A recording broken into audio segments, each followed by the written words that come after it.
Hey y'all, Pat Gothman here. So last week, Patrick Weston and I had the opportunity to present at the Q Christian Fellowship Conference in Fort Lauderdale at one of their breakout sessions.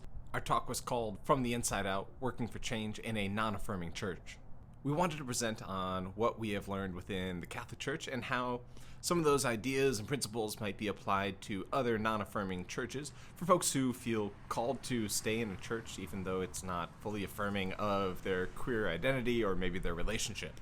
Unfortunately, there was no practical way to record the video from the talk, so we just were able to record the audio, and then we've paired that with the slides from our presentation.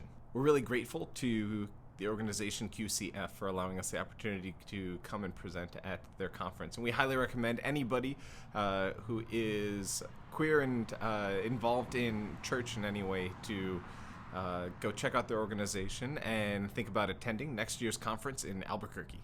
So, here is our talk. We're presenting a talk called From the Inside Out, Working for Change in a Non-Affirming Church. There we go. And Pat, do you want to introduce yourself? Sure. To Patrick. So I'm Pat. I'm from Austin, Texas, and I am a flight attendant in my kind of everyday life.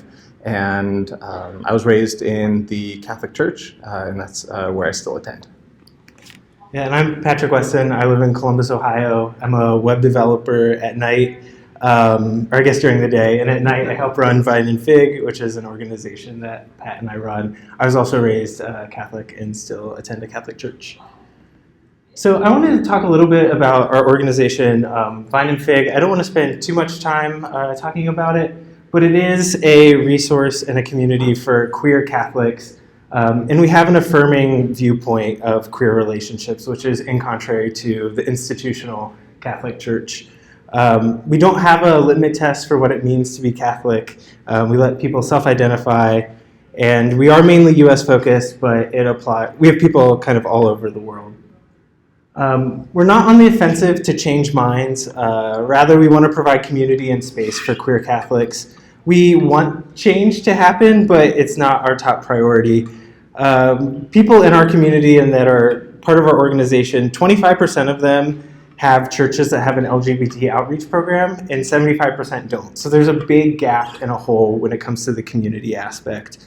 And we don't want to, spend time and energy explaining ourselves. We want to just be there for folks. Here's our agenda for today. We're going to talk about why you would even want to stay, talk about different ways that you can be involved, whether it's from the front lines or in the background, talk a little bit about the theology of the church, how people and institutions change their minds, how you can survive during the change, and why you want to fight for it in general. And I do want to provide one caveat here that this is applicable to any non-affirming institution. We have a Catholic focus, but it applies to all sorts of denominations. And a lot of denominations, including Catholicism, support among the members for same-sex marriage or being affirming of relationships is actually quite high, and it's the institution that is slow to respond.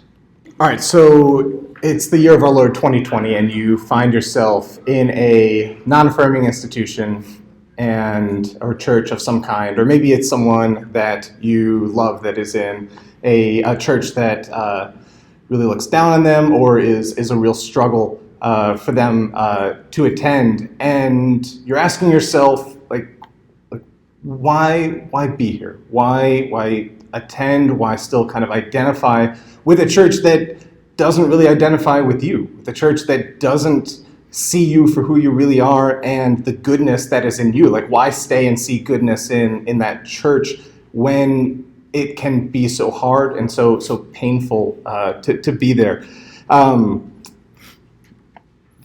I definitely want to say from the outset that this little breakout session, it is in no way an attempt to convince you to stay in any institution or any church that is harmful to you or in which you don't feel comfortable. That is the last thing on our mind. But we do know that there are folks like us who can't exactly explain why, but there's a reason why we stay in an institution like it does, or a church. It does feel like home for us on some level.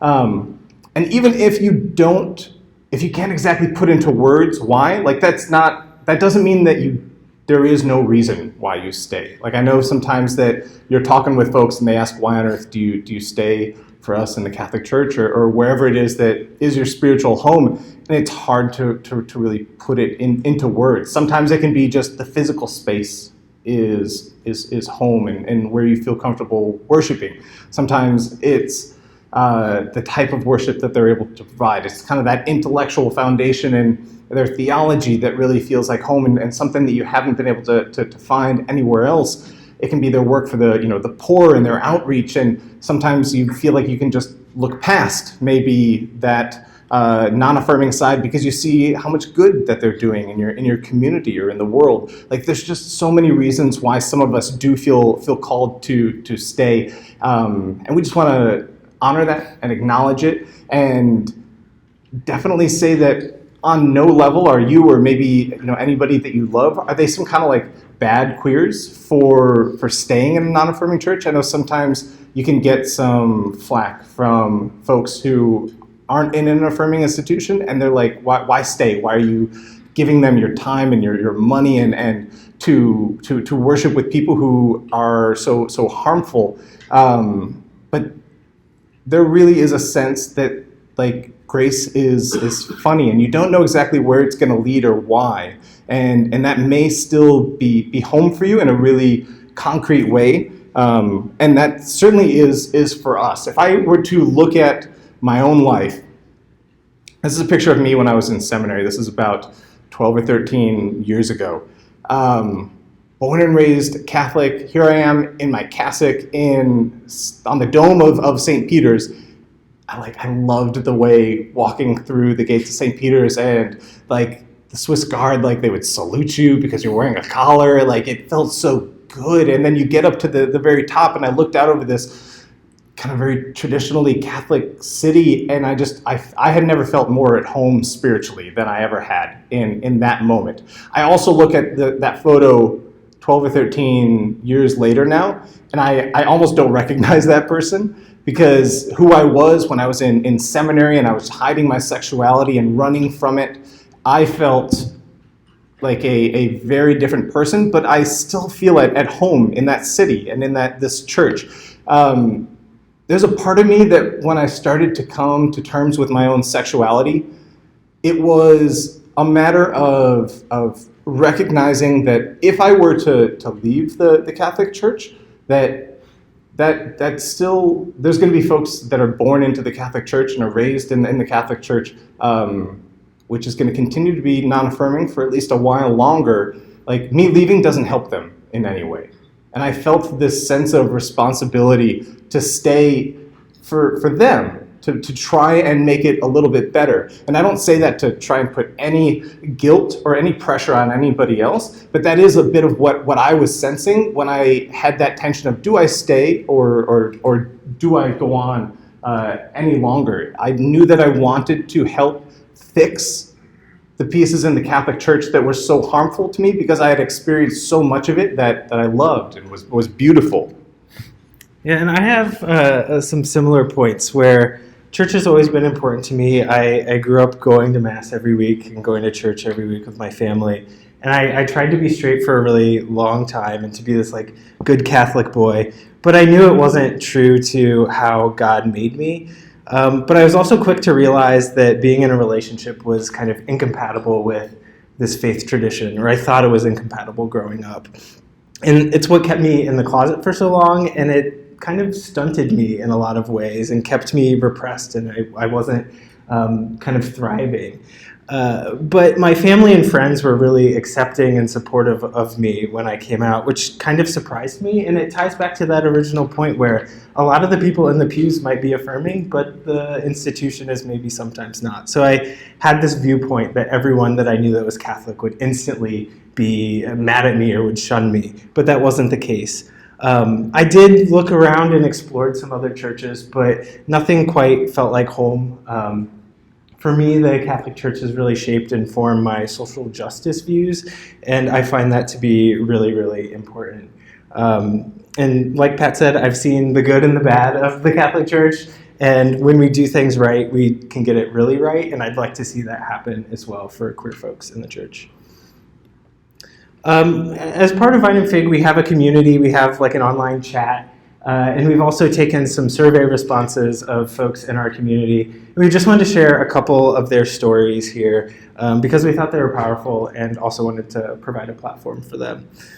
So this person says, I'm a 25-year-old U.S. Navy veteran, fashion design student in LA, and I'm currently enrolled to join the Catholic Church. I was raised Pentecostal / Assemblies of God / non-denominational, but after straying from my faith while I was in the Navy, I've been guided more and more into the Catholic Church. While I'm blessed to have found a vibrant parish with an accepting priest, I've got a lot to learn, keeping my eyes to the sky and not on nasty anti-gay Catholic videos and articles.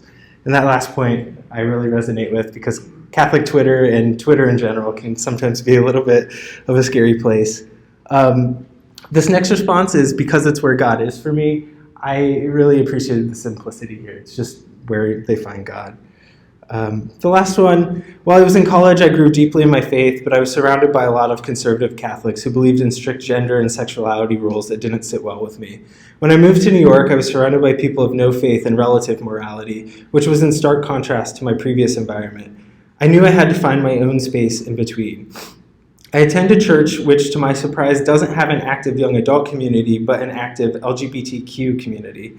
I've grown so much since then. I'm now much more comfortable with who I am. I find comfort in knowing that I can live in the middle space where I can practice Catholicism and live a life that is true to myself. I know because I'm not the only one doing it. I think that's really powerful to talk about the community aspect that folks are looking for and can be really, really helpful.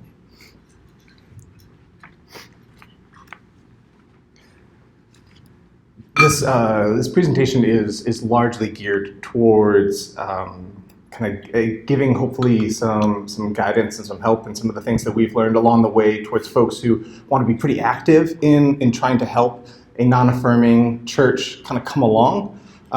One thing I really want to acknowledge though is that just because you feel called to stay in a non-affirming church or to be a part of that doesn't mean that you necessarily need to be kind of on the front lines of that fight. That just your presence there actually does an incredible amount of good and is truly essential. There are some folks who are going to have a period of time where maybe they kind of step up and are really trying to engage in leadership of your church and are really trying to push the dialogue a little further. But the folks who are just in the pews showing up every week, maybe with their partner, maybe alone, maybe identifying and kind of coming out a little bit, and maybe just being a silent presence, like that's felt in your community. I think most of us have you've noticed the people around you who you don't know their stories, but you can sense a bit of what's going on there, and you just know that the community is a little more full because of it. And that actually does a great deal to help the folks who are non-affirming kind of see that the church is already full of queer people, and that certainly if all of us were kind of activists and really pushing things, that tends to get shut out very quickly. And so having a balance of some folks who are pushing things a little bit and some folks who are just present really kind of helps folks come along and understand a little bit of what our community is trying to do. Definitely, if you are going to be a bit more active in that, we want you to, even if you're not going to kind of be, really pushing things, please, this is probably our most important slide. Take care of yourself. What this talk is about, is very heavy and is very emotionally burdensome. And we recognize that both because we feel it and we sense it, and we know that your health and your well-being is so incredibly important to us. And we really want the overall message here to be how can we as a community be healthy and grow. And that may involve you stepping back and saying, actually, I thought I wanted to be really involved in helping my non-affirming church grow and push things, but I don't think I can stay any longer. And that is something that we are very comfortable with, that grace is incredibly funny and you never know exactly where it's going to lead you. So it may be for a time in the non-affirming church and it may not be after a while. I know personally that I don't know whether or not I will be involved in this fight to kind of help the Catholic Church grow for the rest of my life, or whether I'll only make it another month. And then I'll be I'm out, y'all. I can't do it anymore. And that's okay. I really, truly believe that's okay, and that's where God is. And I'm not going to try and push it any further, because that's where you really get into trouble with your own mental health and your own ability to even be an active member of the church. So if you need to go find another church that is affirming, we're incredibly supportive of that. All right. We want to touch on the theology of the church, which for kind of church nerds, I'm guessing it's basically everyone in this room, since you're at a churchy conference, is ecclesiology. Basically, how does the church view itself? Whether that's the church's relationship with God, how it receives the message and the good news, how it views its members and how it interacts with its members and hierarchy, and how it views its own place in history. The reason we want to touch on that is because if you want to help your church change, you have to be able to speak its language if you want to be a part of the conversation. If you want to be able to actually have them understand what it is that you're talking about, your own life, these experiences that you've had and your own identity, and also how you think that the church can grow, as much as helpful as it is to have a good grasp of kind of queer identity and queer knowledge and studies and stuff like that is, you also have to be able to talk to the church and the members that are going to be in there, and they're going to expect you to be able to talk on their level. An example I can think of for the Catholic Church is, if you were to tell a non-affirming member of the Catholic Church that y'all are stuck in the past, that's basically a compliment to a Catholic, okay? An institution that's built on never changing, if you were to say you're stuck in the past, you're basically saying, good job, you haven't changed anything. And that's to them, they're not going to get it, okay? So you have to be able to talk the church's own language. It's not only going to make you a little more patient when dealing with them, it's also going to be effective. It's going to be them understanding that you've taken the time to really understand church talk, which I'm guessing everyone in this room basically does. All right, I want to touch a little bit on what the Catholic Church's kind of ecclesiology is, because it's both our experience and I think it's a good overview of what most non-affirming churches, how they view the world and their own churches, which is basically that Revelation is over, the message has been passed on, and we're not adding anything to it. Rather, the whole goal is just to pass on that message without adding anything to it and keeping all the essential pieces there. Belonging to a church and being a church member, it's a kind of combination of sacraments, which is for us Catholics, there's our official 7, but it's basically your practices. But then also there's an intellectual side to it as well. That you kind of have to assent to be a good church member.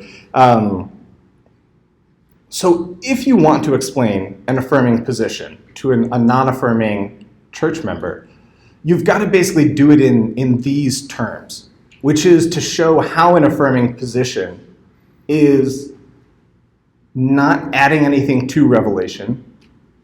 It's still the essential pieces that have been handed down are still there, and it doesn't change any of these sacraments. So you can talk about a same-sex marriage as being basically like it's the same sacrament. You're not talking about anything new or anything separate that's been handed on, and it fits into the church's vision for what the sacrament of marriage is in the same basic ways. So I'm going to jump over to how people change their minds. I don't want to spend too much time in kind of science and psychology, but we found that telling stories about our lives to other folks is really powerful, and there are some kind of psychological models and research that supports this. So I'm going to run through two different scenarios to kind of set this all up. So here's the first one. It was completely safe to eat. I also have some tea. If I were to dip the cockroach in the tea, kind of swirl it around for a little while, would you take a drink? And I'm guessing the vast majority of you are probably going like, no, I wouldn't. I could present all the facts in the world about how this is super safe, but you could still just say, nope, I don't want to. So we have a second scenario. Jennifer works in a hospital pathology lab. She's a vegetarian for moral reasons. She thinks it's wrong to kill animals. But one night she has to incinerate a human cadaver, and she thinks it's a waste to throw away perfectly edible flesh. She cuts off a piece, takes it home, cooks it, and eats it. Was what Jennifer did wrong? And you might have the same snap judgment, and you might have some more reasoning. But for this example, for the second example, it's a moral judgment. You have to kind of provide evidence for the reason that there's this individual preference that you have. You can't punish someone just because you feel a certain way like you could in the first example. So this second one involves constructing a viewpoint, and that's that snap decision that you had. And then all of those arguments that support why you feel that way are things that you do after the fact.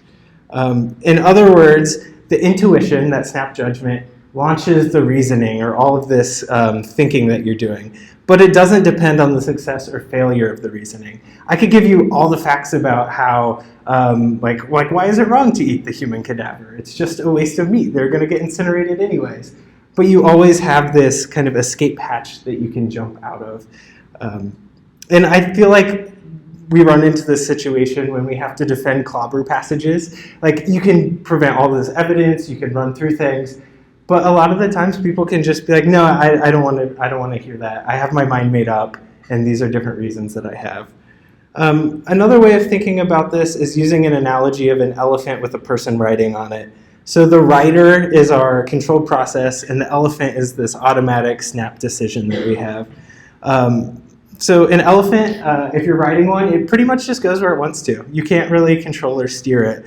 So the elephant is that snap decision you had, and then the rider is fabricating all of these post hoc explanations for the elephant's actions, how you're reasoning away why you feel a certain way.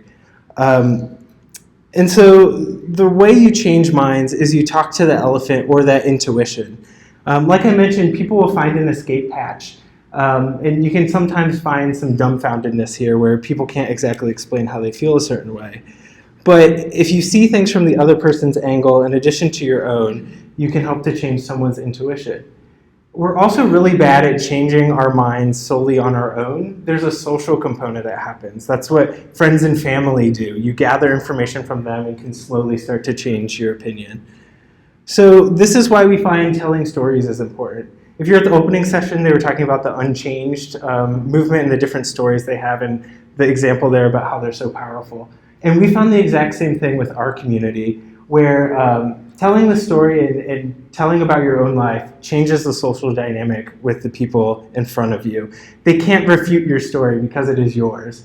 And you can share the goodness from your life. As part of our work with Vine and Fig, we spotlight different community members and share stories that way. And Pat, I think, are you going to share a little bit of a story as well?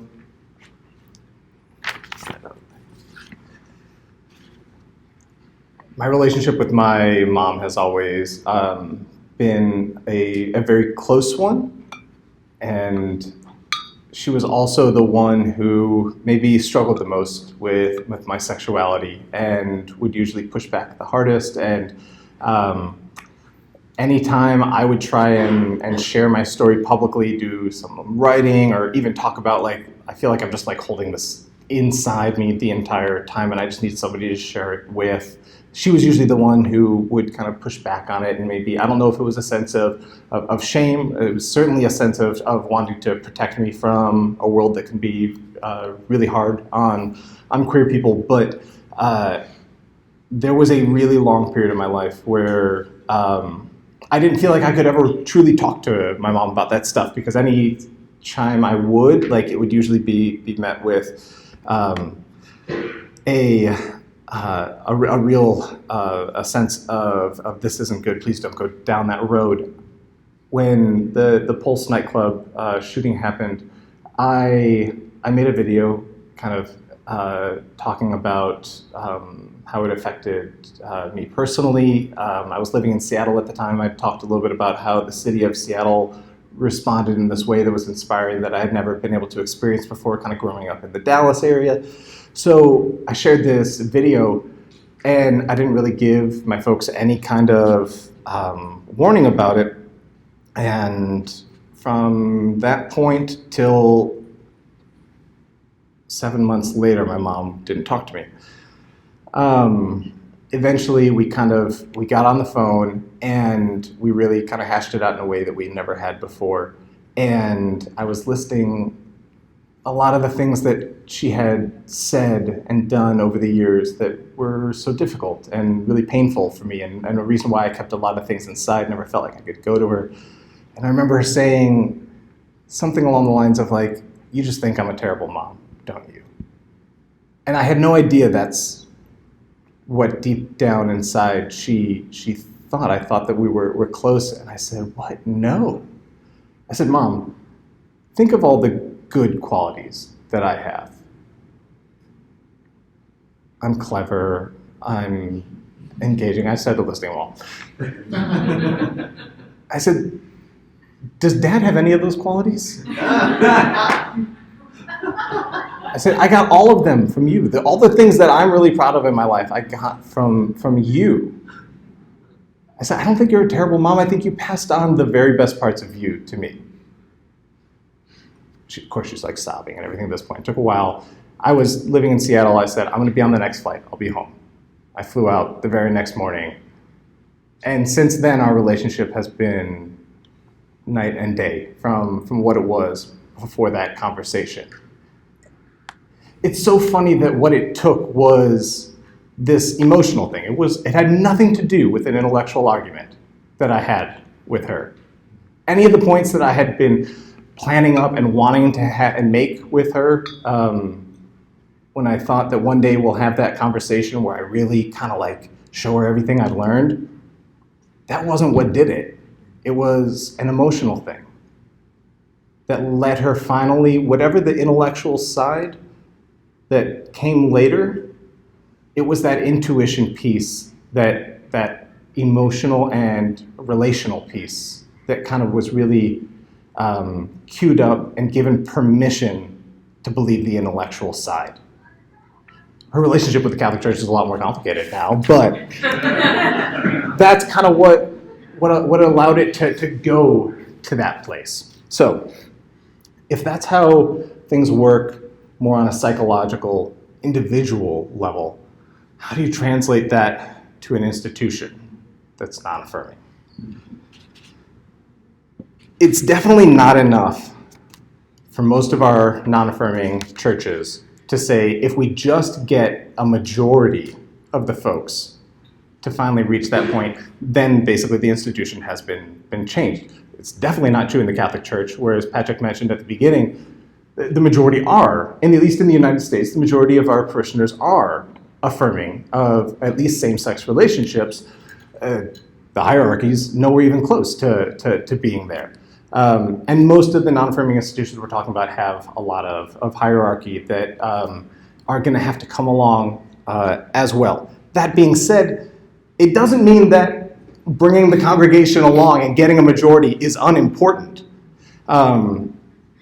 What looks like a picture of just old white dudes is in fact the German Bishops' Conference, who, for any of the Catholics in the room, you know that they recently made a very large and yet not huge change in kind of what their statements, where they basically said, we as the German Bishop Conference have decided and then now are going to teach that any kinds of same-sex attractions, that is not, that is a basic part of human sexuality.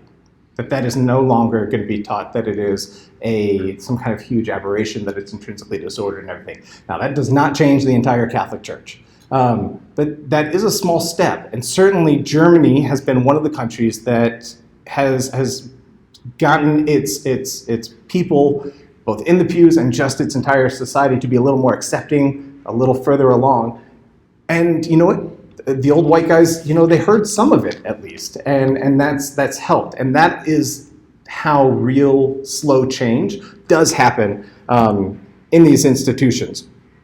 So, to me, the question that is kind of most essential when you talk about, okay, cool, we're working on getting these intuitional, more emotional pieces individually so that we can get more of a collective agreement within our congregation to be affirming, but how do you do it in a way that doesn't cause some kind of split? There was some news out of the United Methodist Conference, unfortunately, this morning talking about maybe they're going to split over this exact issue, over same-sex marriages.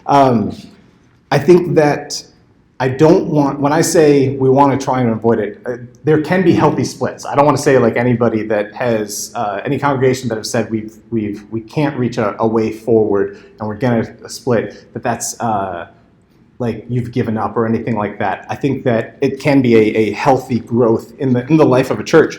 But if we're talking about how do we get a non-affirming congregation to really get to that point, the goal is to keep everybody together and to bring everybody along. So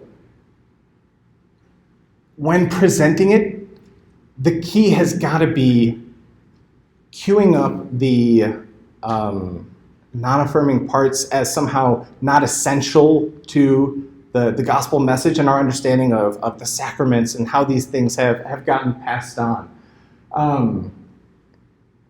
I do think that there's an example within the Catholic Church recently as well of the death penalty, which if you go back a couple hundred years, Catholics were like, yeah, cool, like if you don't believe what we believe, like we'll probably kill you.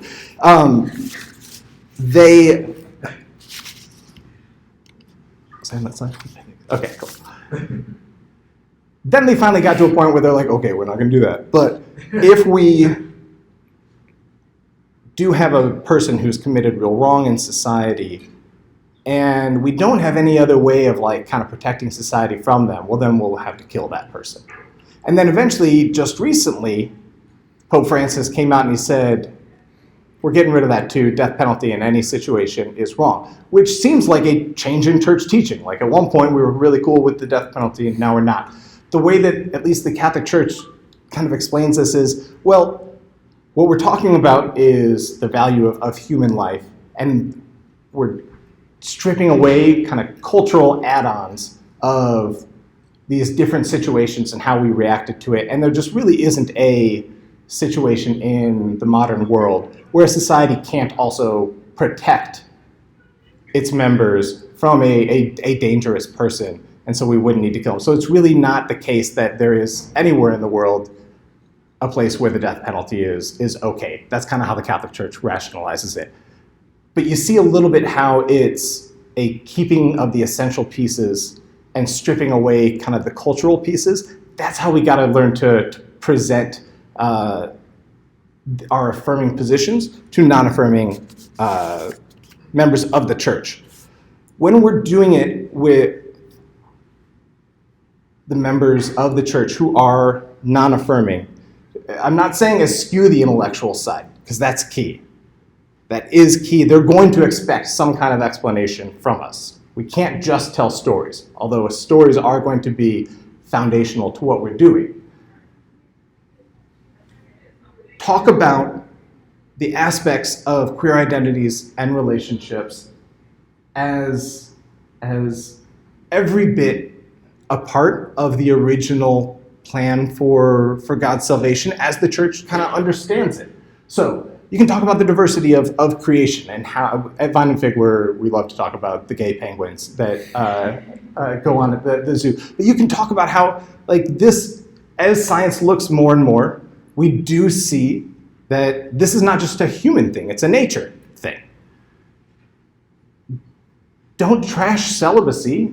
Certainly in the Catholic Church, we have a long history of valuing celibacy, whether it's in religious orders or as individuals, but point out that it's never been mandated within the history of the church, that it's always been something that you freely choose. It's always something that is a relational aspect of your relationship with God, not just some kind of like sentence. And point out that what you're seeing as the goodness of queer relationships, that it's the same exact thing that's good about straight relationships and straight identities. Like, they're relationships. If you want to talk about how they are like open to children, point out exactly how you would expect a straight couple that maybe is elderly and past the point of being able to conceive children. Like, would you say that they can't get married? Like, what is the value of that relationship? Cool, we see the same things in same-sex relationships. You can point out some of these things that are already there within our church's kind of histories and own understanding of sexuality. Then hit them with the emotional side as well. Point out the beauties and the goodness of your own life, or the lives of the people that you love if you're talking to them about someone that you care about deeply. I think that this is, for me, the real importance of allies, and where we also need to kind of prod some of our allies. I think a lot, especially in the Catholic Church, like, we know they're there, but like, are they really talking to the leadership? Are they really talking to their non-affirming, siblings and partners and everything about what they see as the goodness in queer identities? It's never going to happen if they don't sense that the people around them, the people that they care about in their church, are being hurt by their own viewpoints. Once they start to sense that, that's when kind of that intuition takes over, and you start to break down your walls a little bit, and you can start to see the intellectual arguments a little bit more. Yeah, so Pat's kind of mentioned this earlier, and this is kind of a big undertaking, kind of putting yourself in this situation. And we definitely want people to take care of themselves. And so we have some ideas here about how to survive during this change and attending and being part of a non-affirming church.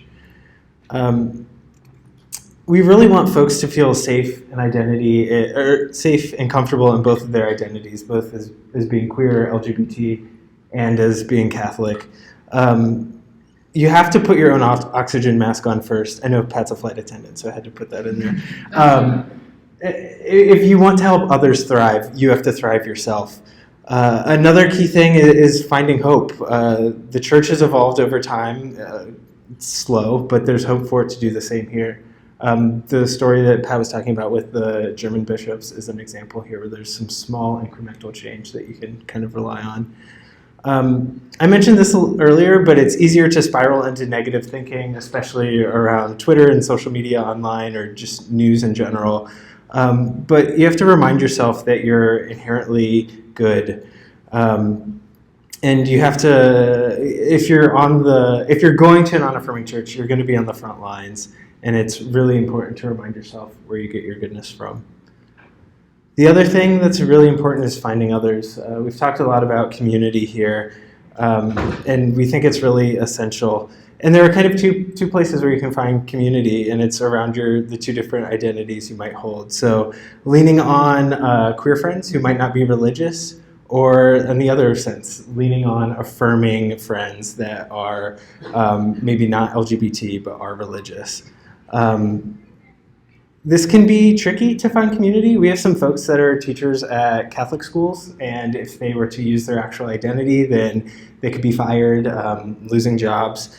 But I would stress to not let that deter you from finding community in whatever helps and fits and suits you. I also know from my own life that this can be a bit of a struggle to find this community, because I found at times that my other queer friends don't really understand the religious side of me and think that it's strange. And then also my Catholic friends are maybe not comfortable discussing those things.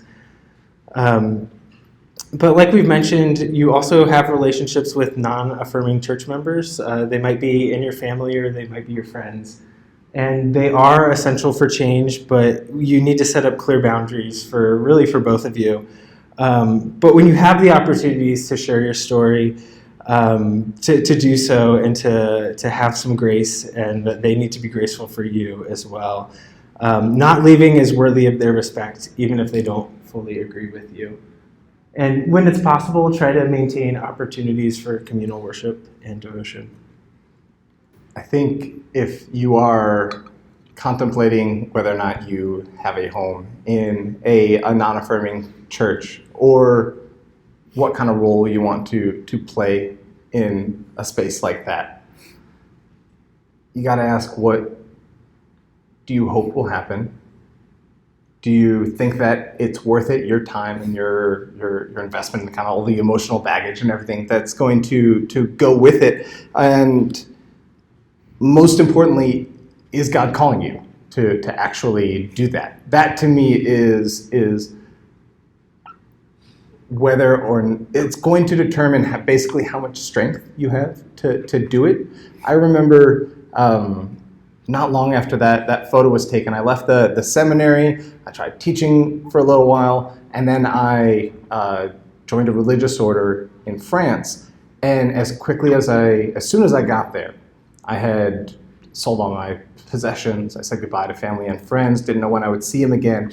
And I had this kind of really quick realization of like just how much I was running from God and my own identity when I got there. And so I wrote a letter to my old spiritual director, and I was like, I don't know what the hell I've done. I think I made a big mistake. I don't know what I'm doing here. I guess God can write straight with crooked lines. Maybe I'm supposed to be here. I really don't know. And he wrote back like the most calming and reassuring thing I think I've ever received in any kind of spiritual direction, which he was like, look, what you're doing is not something you would normally have the strength to do. So like if you're doing it, then God's giving you the strength to do it. And if you feel like you can't do it anymore, then God's saying, go ahead and get out. That's it. Like either he's going to give you the grace to do it or he's not. And that doesn't mean that you're weak. It just means, yeah, you're right. That's not what he wants you to do right now. So go do something else. That to me is a bit of how I view whatever work that we're doing within the Catholic Church, and just this greater work as well of trying to help these churches that are not affirming from the inside. I do think that we do need folks, especially queer folks, to stay and do some of that work. But if God is going to give you the strength to do it, like it'll be hard, it'll be taxing, and you better have a support system, but you'll be able to do it. And if not, then that's totally fine. For me, I want to go back to why I really feel called, and I think given the strength to do this work, it's really not for what I hope to see in the church in my own lifetime. The Catholic Church doesn't often move on that scale, and even if it did, I'm not doing this work for me, even though I would love a little relief. I'm doing it because I know that there's going to be other Catholics coming after me, who are coming up right now, who are going through exactly what I went through. And if there's any sense that we can have a community ready for them, even in a difficult church, like I want it there for them. I want it a little bit easier for them, and I want it a little bit better for them when they get there. And I want their parents, their grandparents, their pastors, to know that there is a path. I know when I was coming up in the Catholic Church, I knew of absolutely no queer Catholics at all. I had no idea it could be done, that anybody would stay. If there's a sense that they can at least know that, like, yeah, you can do it and you can have a wonderful relationship and you can be exactly who God made you to be, then the church is stronger for that. And I hope that folks who come after me are able to see that. And building off of that, to create more inclusive churches, we have institutions that have developed and grown into better versions of themselves over the years, and that we can do the same thing. So moving beyond just this community and having kind of long-lasting change. And it gets to this point of not just surviving, but thriving, and to have, the queer members being fully included. And the last point is because God is there, and where God is, there's goodness. If people know you stayed, then they can imagine a path for their own children and grandchildren. And we can provide the kind of radical social structure flipping and inclusion that Jesus started in his lifetime. Do you have anything else to add? Yeah. So we have some contact information up here. We also have, I think, about 15 minutes, a little less than 15 minutes for some questions, if anybody has questions. Only other item of housekeeping is that there are some survey cards for feedback. If you don't mind filling one of those out and turning it in at the end, that would really help us out.